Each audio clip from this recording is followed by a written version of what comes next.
First, you'll have some time to look at questions 1 to 4.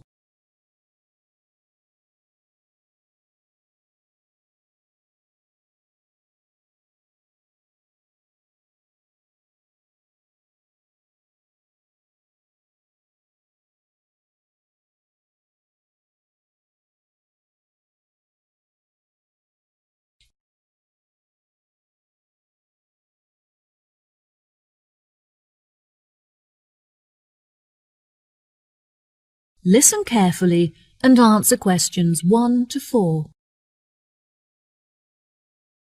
Hello, how can I help you today? Yes, hello. I'm just phoning you as I have seen an advertisement on your website for a property that I'm interested in renting. If possible, I'd like to find out some more information before I organise a viewing. No problem at all. What is the address of the property that you'd like to inquire about? It's 21 North Avenue. Okay, what is it that you'd like to know? First of all, I'd like to know what facilities the office has, as I need to make sure that it'll be suitable for my advertising company. I see. The office contains a large open-plan space with a wide frontage onto a busy street with lots of passers-by. So your business would have a really good street presence. There is also a toilet and newly refurbished kitchen equipped with a dishwasher and oven. Wow, that sounds great. I'd definitely like to register my interest. Okay, perfect. I just need to take some details from you, if that's okay. What is your full name? Jonathan Smith. And what position do you hold in your company, Jonathan? Until recently I was sales manager. However, I've recently been promoted to regional manager, so I'll be in charge of running our new office. Can I ask where the office is located? Yes, of course. It's located downtown, just around the corner from Royal Square Shopping Centre. That's a bit too far out of the centre for my liking. I'd much prefer to be located in close proximity to the station. Do you have any property located in that vicinity? It would help me to narrow down the results if you could tell me how many employees you intend to have working in the office. Our branch is made up of 30 employees, and we'd like some extra space for meetings and presentations. Most average office spaces are around 8,000 square feet, but it sounds like you would need more space than that. I think that 10,000 square feet would be more suitable for your needs. Now, let's see, we have 10 properties that match those criteria, so let's try and narrow it down.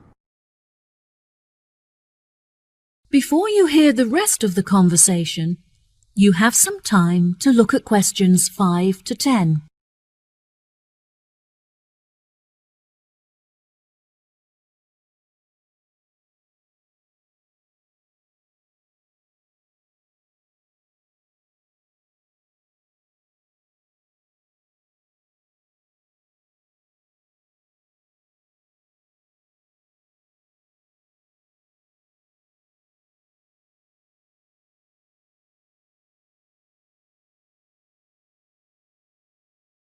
Now listen and answer questions 5 to 10. Do you have any other requirements? Well, we'll need access to the office 12 hours a day, but security should be 24-hour. We don't hold any money on the premises, but it's crucial that we protect our customer information against theft. Okay, anything else? Yes, ideally I would prefer the new office to be split over 2 levels, so that the working office area is kept separate from street level. That will enable us to locate a reception at ground floor level to welcome customers when they arrive. And are there any particular facilities that you need? Our employees work very hard throughout the day, and I want to make sure that they're well nourished. It would therefore be ideal if I could provide them with a kitchen to cook hot meals at lunchtime. Would you want the kitchen to be located at first floor level with the office? No, I don't want the office to be filled with the smell of food. It would be better if the new office had a basement where we could locate the kitchen and staff room area to keep it at arm's length from the workspace. Okay, I have now narrowed the search to 2 available properties. Do you have any other requirements that could narrow our search down to 1 result? All of our office staff will be working at desktop computers, so I'll need the office to be equipped with at least 40 power sockets if possible. Anything else? Studies have shown that exercise is very important for maintaining happiness and healthy brain function. In an office environment, it's very difficult to get sufficient daily exercise, so it would be great if they had access to a nearby exercise area. One of the available offices is located next door to a gym. Would this be suitable? Yes, absolutely. A gym is exactly what I was thinking of. Brilliant. Do you need the office to be furnished? I don't think so. I already have some furniture, so I would prefer to bring this myself. That's no problem at all. And before I forget, we will definitely require Wi-Fi access, as much of our work and customer recruitment is carried out online. No problem. It sounds like the property will suit your needs perfectly. I've taken the liberty of booking you a viewing at 3 p.m. on Thursday, so you can see it for yourself. Is there anything else I can help you with today?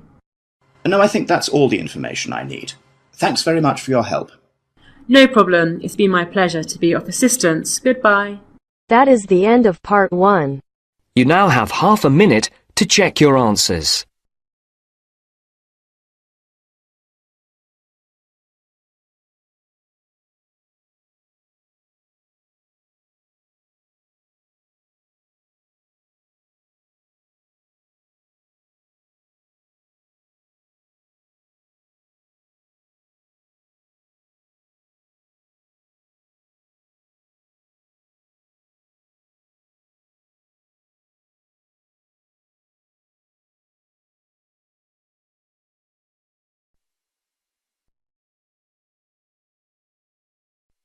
Now turns to part 2.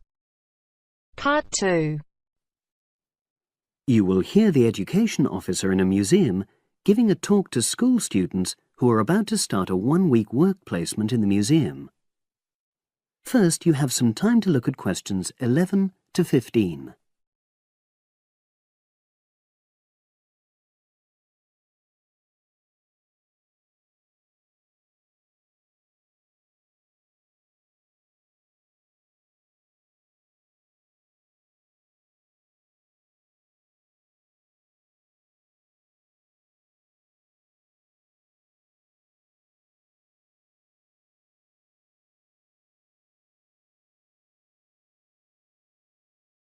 Now listen and answer questions 11 to 15. Good morning and welcome. We're really pleased that you're going to be joining us next week for your work placement. Now, each of you will already have met the member of museum staff assigned to supervise you. In this short talk today, I'll be giving you more general information which will be relevant to all 6 of you. Your normal working day is 9 to 5 p.m, but on Monday, because it's your first day, we'd like you to arrive at 8:45. Please note, though, that you'll finish at the usual time. A lot of you have been asking what you should wear for work. Well, you may have noticed that we're not exactly a formal institution, so you'd really be out of place if you wear smart attire like a suit. If you go out on a trip with us, then we'd like you to wear a museum cap.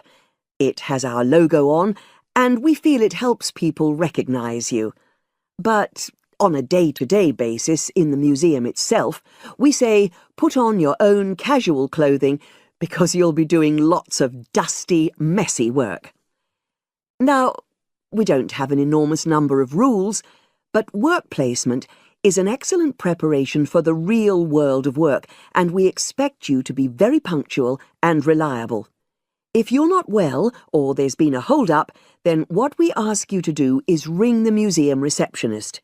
He will be in the museum well ahead of opening time, and he'll inform your own personal supervisor in the museum. If you're away for more than 1 day, we'll inform your school tutor. They'll obviously need to make a note of your absence and follow up if necessary. But most of all, we hope you really enjoy yourselves during the placement.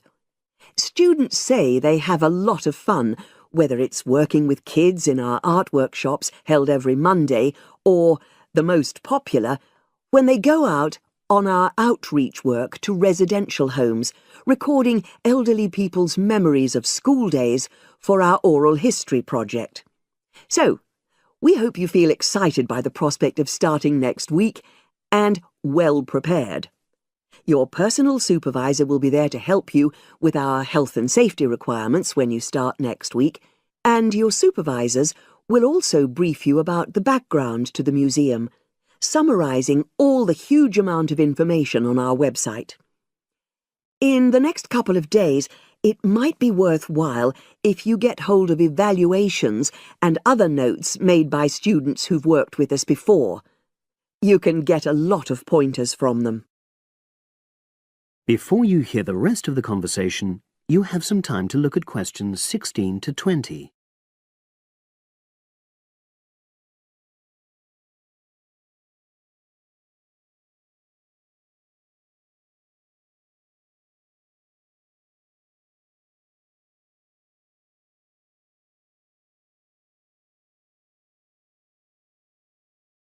Now listen and answer questions 16 to 20.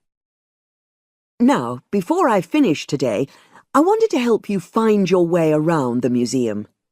When you start next Monday, the first thing you'll need to do is sign in. Come through the main entrance and you'll see the main staircase straight ahead. To the right of this is the statue of the horse, and just behind that is a door. Go through that, and that's the sign-in office. Now, on the first day, you'll be working in Gallery 1. You'll find this as follows. In the central courtyard area, close to the entrance, there's a large chest where visitors put donations for the museum. The door just behind that leads to Gallery 1. The workshop you'll be taking part in starts at 11, but if you want to go in earlier, you can get the key and let yourself in. The key box is quite hard to find. Walk behind reception, and it's between the large gallery and the bookshop. I haven't mentioned breaks, lunch, etc. Unfortunately, our cafe's closed at the moment, so your best bet is to bring a packed lunch. We tend to have our sandwiches in the kitchen area. Go round the reception desk and you'll see a small circular cabinet. The door to the kitchen area is just behind that. Now, every day we put up notices about what's happening in the museum. Your supervisor will brief you, but if you want to check up on details, look on our staff notice board. This is in the corner of the play area, at the back, on the wall of Gallery 3. If you have any questions, I'd be happy to help. That is the end of part 2. You now have half a minute to check your answers.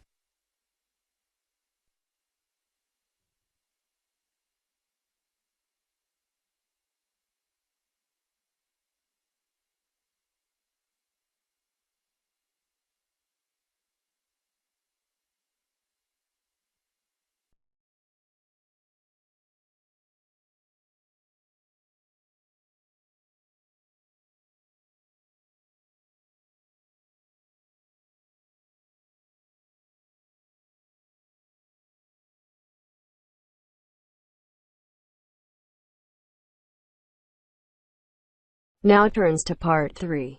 Part 3.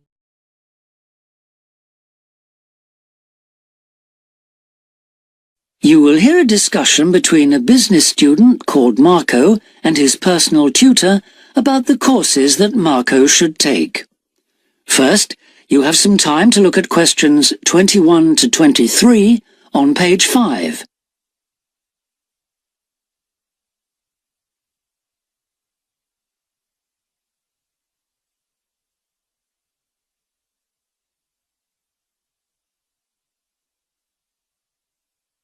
Now listen carefully and answer questions 21 to 23. Hi, Marco. Come in. Thanks. I've got a bit stuck trying to select courses for next semester. Could you help me, please? Of course. Sit down. First of all, most people just go for the areas of business that they're interested in, but even if something doesn't look very stimulating, it's important that you can use it once you get a job. It's not much good choosing areas that aren't going to be helpful later on. Right. I want to go into management, so I'll need to think about that. And should I start specialising in a particular area yet? I don't think that's wise at this stage. It's better to aim for a wide variety of subjects, especially as management covers so many possibilities. You shouldn't be limiting your choices for later on. Yes, I see. You should also look at how the course is made up. Will you have regular seminars and tutorials, for example, as well as lectures? Okay. Some of the lecturers are quite big names in their fields, aren't they? Should I aim to go to their courses? Well, remember that the lecturers who aren't well known may still be very good teachers. I'd say we have a consistently high standard of teaching in this department, so you don't need to worry about it. Before you hear the rest of the discussion, you have some time to look at questions 24 to 30 on pages 5 and 6.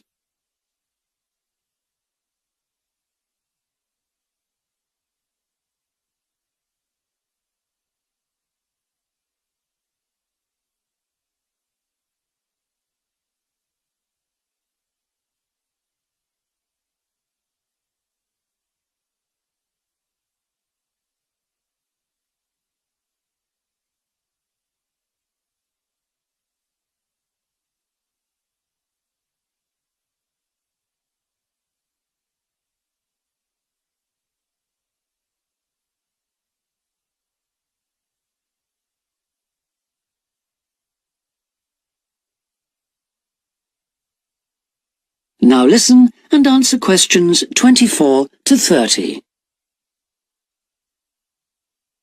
Good. Well, that's a great help. Now, last time we met, you mentioned doing team management, didn't you? That's right. I'm still quite keen on the idea. The trouble is that because of changes in the content of various courses, team management overlaps with the Introduction to Management course you took in your first year. So what you learned from it would be too little for the amount of time you'd have to spend on it. I'll drop that idea then. Have you had a chance to look at the outline I wrote for my finance dissertation? I left it in your pigeonhole last week. Yes. Why exactly do you want to write a dissertation instead of taking the finance modules? It'll be pretty demanding. Well, I'm quite prepared to do the extra work because I'm keen to investigate something in depth, instead of just skating across the surface. I realise that a broader knowledge base may be more useful to my career, but I'm really keen to do this. Right. Well, I had a quick look through your outline, and the first thing that struck me was that you'll have to be careful how you set about it, as the way you've organised it seems unnecessarily complex. The data that you want to collect and analyse is potentially valuable, but you'll need to narrow down the subject matter to make the whole thing manageable. Okay. I'll have another look at it. I was talking to Professor Briggs about it yesterday, and I got some more ideas then.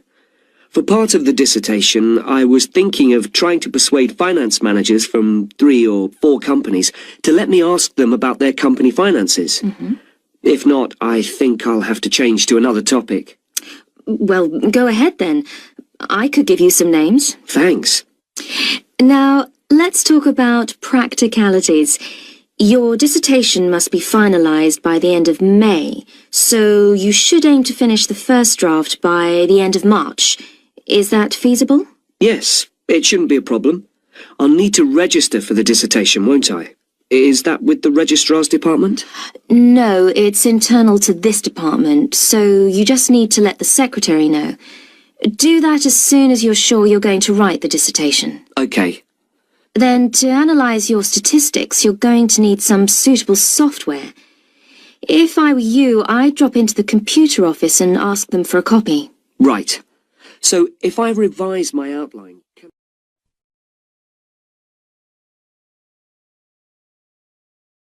That is the end of part 3. You now have half a minute to check your answers.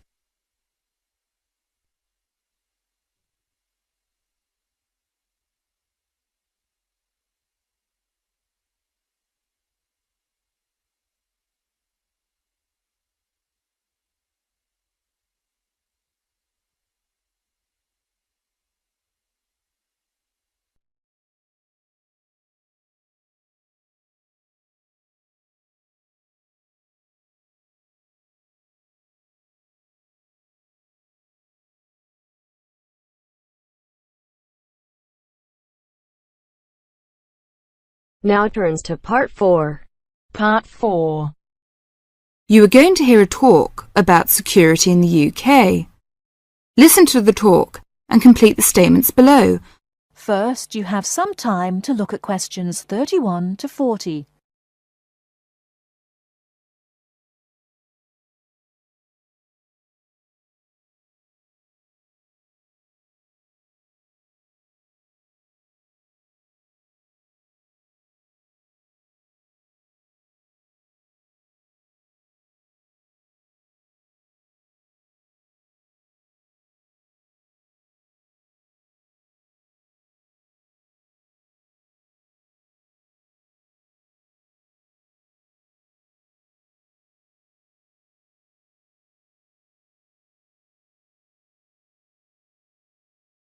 Now, listen carefully and answer questions 31 to 40.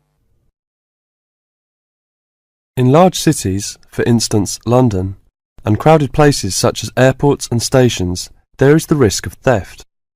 We do not want you to suffer the distress of losing important documents and valuables as soon as you step onto British soil. So here are some important do's and don'ts. Don't carry more cash than you need for daily expenses. If you stay at a hotel, do ask the manager to keep large sums of cash, documents and valuables in the hotel safe and give you a receipt for them. This is a free service. If cash is stolen, it is very unlikely to be recovered. Do keep separately a note of the serial numbers on your traveller's checks, so if they are lost you can inform your bank. Do take particular care of bank and credit cards. Do carry wallets and purses in an inside pocket or a handbag. Don't ever leave a bag unattended and make sure it is securely fastened when you are carrying it. Do carry jewellery and valuables such as cameras, radios and typewriters on you or with you and keep a note of any serial numbers. Do take special care of your passport, travel tickets and other important documents. Documents are at risk particularly at airports and stations where it is obvious that most people will be carrying them. Do make a note and keep it in a safe place of the number of your passport, its date and place of issue. This makes replacement easier if you are unlucky enough to lose it. If you don't want to carry heavy luggage around with you, you can leave it in a luggage office at most large stations and pick it up later. Keep the receipt so that you can reclaim your luggage. Check the opening hours or you may find your luggage locked away when you need it again. If you lose any of your luggage in transit, take this up immediately with the officials of the airline or shipping line. But don't worry too much. 98% is found within 3 days. If you lose anything, go first to the lost property office at the airport or station, as it may have been found and handed in. If you lose your luggage in the street or suspect it has been stolen rather than gone astray, find the nearest policeman who will advise you what to do. That is the end of Part 4. You now have half a minute to check your answers.